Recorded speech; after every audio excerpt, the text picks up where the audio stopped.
Hello guys, welcome back to my YouTube channel SK study a way of success. मैं हूं आपका educator Shivam Mishra और यहां पे कक्षा 12वीं निबंध लेखन। जी हां, यहां पे मैंने कक्षा 12वीं का सामान्य हिंदी का जो 24 मार्च को आपका पेपर होने वाला है, यहां से जितने भी निबंध है आप तैयार कर लीजिए। इससे बाहर एक भी निबंध आपका आएगा नहीं। पूरे पूरे जो निबंध होंगे यहीं से आपके पेपर में पूछे जाएंगे। और सबसे महत्वपूर्ण, मैंने 5 निबंध लेके आए हैं जो कि आपके 24 मार्च के पेपर में आएगा। जो 24 मार्च का आपका पेपर है उसमें पूरा पूरा यहीं से निबंध बनने वाला है। तो इस निबंध को आप जरूर से जरूर तैयार कर लीजिए। बहुत ही इंपॉर्टेंट है आपके यूपी बोर्ड परीक्षा 2022 जो कि 24 मार्च से कक्षा 12वीं के लिए। तो इस वीडियो को ज़्यादा से ज़्यादा शेयर करें अपने दोस्तों के साथ। वीडियो को लाइक नहीं किया तो प्लीज़ वीडियो को लाइक करें। चैनल को सब्सक्राइब नहीं किया तो प्लीज़ चैनल को सब्सक्राइब करें और अपने दोस्तों के साथ वीडियो को एक बार जरूर से जरूर शेयर कर दें। यहाँ पे सबसे महत्वपूर्ण 5 मैंने निबंध लेके आए हैं। इसमें आपको लिखने की विधि भी बताएंगे कि आपको किस प्रकार से निबंध को लिखना है। तो सबसे पहले हम लोग देखेंगे प्रदूषण का प्रभाव। ये जो निबंध है इसको आप तैयार कर लीजिए। देखिए, इसमें हम ज़्यादा आपको नहीं समझाएंगे, इसको आप अपने से लिख लेंगे। यहाँ पे मैं कुछ पॉइंट भी ऐड किया हूँ ताकि आप उसको अच्छे से समझ के लिखिएगा। देखिए, प्रदूषण का प्रभाव पर निबंध आपको कक्षा 12वीं 24 मार्च के पेपर में देखने मिल जाएगा कि प्रदूषण पर प्रभाव पर आप निबंध लिखिए, जो कि कितने नंबर का आता है। तो टोटल आपका 9 अंकों का निबंध पूछा जाता है। कितने अंकों का? 9 अंकों का आपके यूपी बोर्ड परीक्षा में कक्षा 12वीं हिंदी के पेपर में 9 नंबर का निबंध बनेगा। तो सबसे पहले प्रदूषण के प्रभाव का जब आप निबंध लिखना शुरू करेंगे तो सबसे पहले आप क्या लिखेंगे? प्रस्तावना अर्थात भूमिका। इसको क्या कहते हैं? प्रस्तावना या फिर भूमिका, यानी कि प्रदूषण की क्या क्या भूमिका है, प्रदूषण के बारे में आप सारी चीजें बताएंगे। फिर प्रदूषण के प्रकार और कारण, यानी कि प्रदूषण कितने प्रकार के होते हैं और क्या क्या कारण है जिसके वजह से हमारा भारतवर्ष में प्रदूषण फैल रहा है। जैसे कि आप कह सकते हैं वायु प्रदूषण, जल प्रदूषण, ध्वनि प्रदूषण। ठीक है, तो ये सब क्या है? ये सब प्रदूषण के प्रकार है। वायु प्रदूषण कैसे हो रहा है? जल प्रदूषण, जैसे आप गंदगी नाले में बहा दिया जाता है तो इसके कारण क्या हो जा रहा है? जल प्रदूषण हो जा रहा है।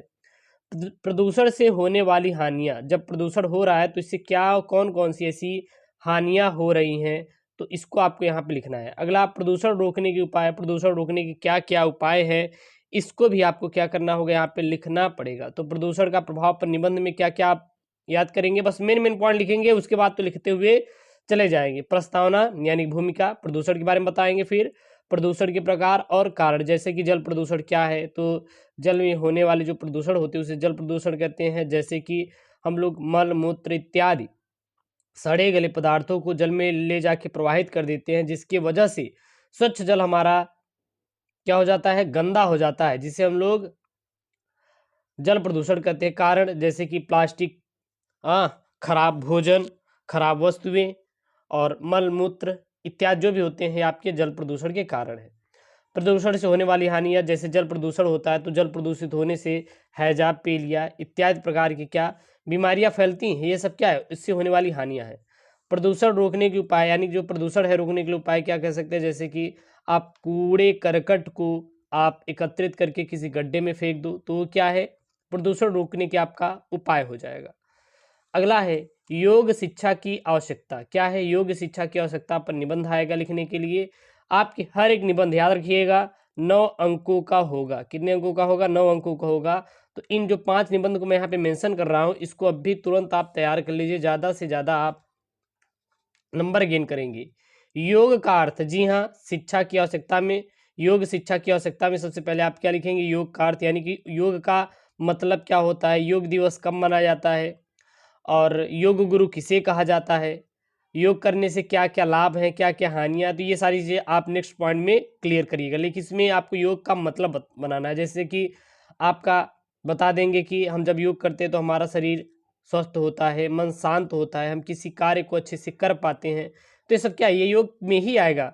योग कितने प्रकार का होता है, शीर्षासन हो गया, बहुत सारे प्रकार के होते हैं। योग की आवश्यकता क्यों है? आप देखते होंगे जितने भी महान पुरुष थे या फिर जितने भी लोग हैं आज भी योग करते हैं, तो इसकी नीडेड क्या है या आवश्यकता क्यों है योग की?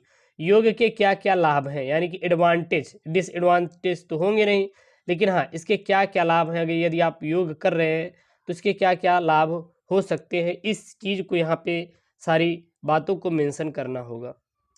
अगला है छात्र जीवन में अनुशासन। जी हाँ, इस पर निबंध आप देखेंगे तो लगभग कि हर वर्ष आपकी यूपी बोर्ड परीक्षा में बन जाता है और इस निबंध को कोशिश करें कि आप तैयार कर लीजिए।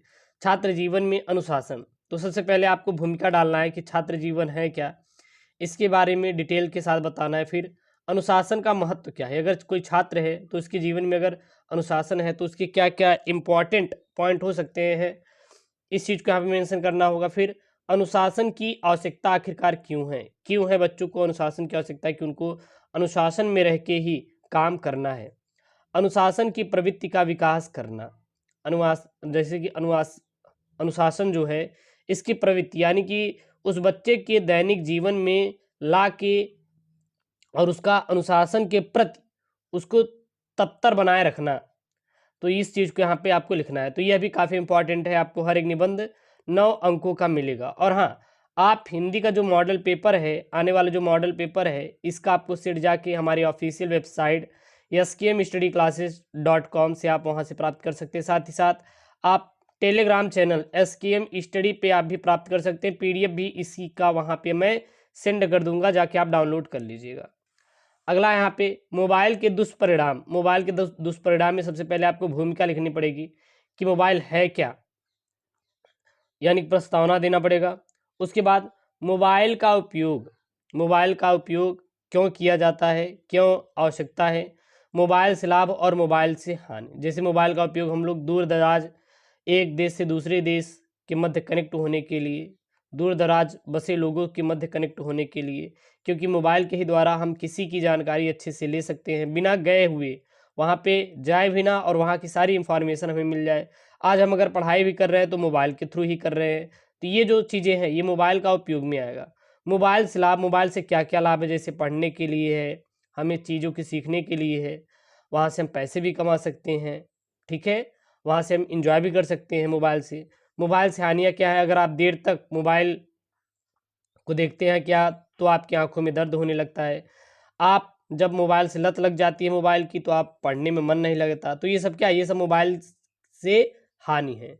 तो सबसे पहले प्रस्तावना, मोबाइल का उपयोग, मोबाइल से लाभ और मोबाइल से हानि, क्लियर है।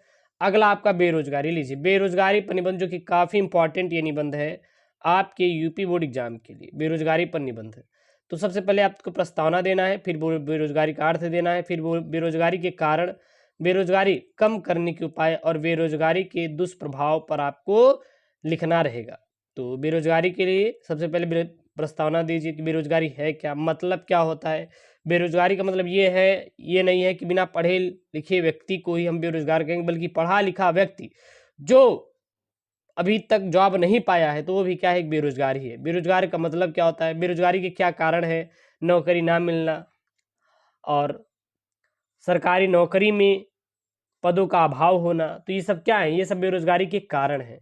बेरोजगारी कम करने के क्या क्या उपाय हैं, जैसे कि आप बेरोजगारी कम करने के उपाय यही हो सकता है कि आप क्या करिए कि ज़्यादा से ज़्यादा नौकरी निकालिए, गवर्नमेंट जॉब निकालिए। तो ये सब क्या है, ये सब उपाय हैं। बेरोजगारी के दुष्प्रभाव क्या होंगे, बेरोजगारी का दुष्प्रभाव यही है कि जो बच्चे हैं, नवयुवा हैं, वो डिप्रेशन का में चले जा रहे हैं, यानी कि बहुत ही अवसाद से ग्रसित होते चले जा रहे हैं। तो ये सब क्या है, ये सब बेरोजगारी के दुष्प्रभाव है। तो यहाँ पे मैंने 5 ऐसे निबंध बताया जो कि 24 मार्च को आने वाले निबंध है, इसको आप तैयार कर लीजिए। इससे बाहर एक भी आपका निबंध आएगा नहीं। ओके दोस्तों, थैंक यू, जय हिंद।